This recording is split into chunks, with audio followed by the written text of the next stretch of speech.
আজকের রেসিপি আলু দিয়ে জিওল মাছের পাতলা ঝোল। এই রেসিপিটা খুবই সুস্বাদু ও স্বাস্থ্যকর। এমন রেসিপি মিস না করতে চাইলে অবশ্যই চ্যানেলটা সাবস্ক্রাইব করে দাও। তাহলে শুরু করা যাক আজকের ভিডিও। প্রথমে শুকনো কড়াইয়ে গোটা গরম মশলা, শুকনো লঙ্কা ও গোটা জিরে ভেজে নিতে হবে। এরপর কড়াইতে সর্ষের তেল গরম করে কেটে রাখা আলুগুলো লালচে করে ভেজে নিতে হবে।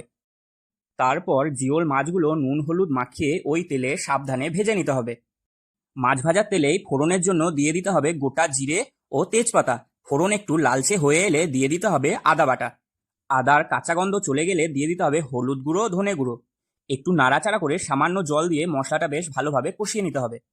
মশলা থেকে তেল ছেড়ে দিলে দিয়ে দিতে হবে পরিমাণ মতো নুন ও স্বাদ অনুযায়ী চিনি। একটু নাড়াচাড়া করে দিয়ে দিতে হবে ভেজে রাখা আলুগুলো। এবার সবকিছুকে ভালোভাবে মিশিয়ে দিয়ে দিতে হবে পরিমাণ মতো জল।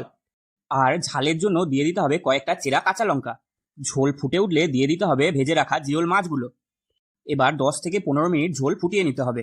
ঝোল হয়ে এলে দিয়ে দিতে হবে প্রথমেই ভেজে রাখা গোটা গরম মশলা, শুকনো লঙ্কা ও জিরে। এবার একটু নাড়াচাড়া করে ফুটিয়ে নামিয়ে নিলেই রেডি জিওল মাছের স্বাস্থ্যকর ঝোল। তাহলে কেমন লাগলো ভিডিওটা অবশ্যই কমেন্ট করে জানিও।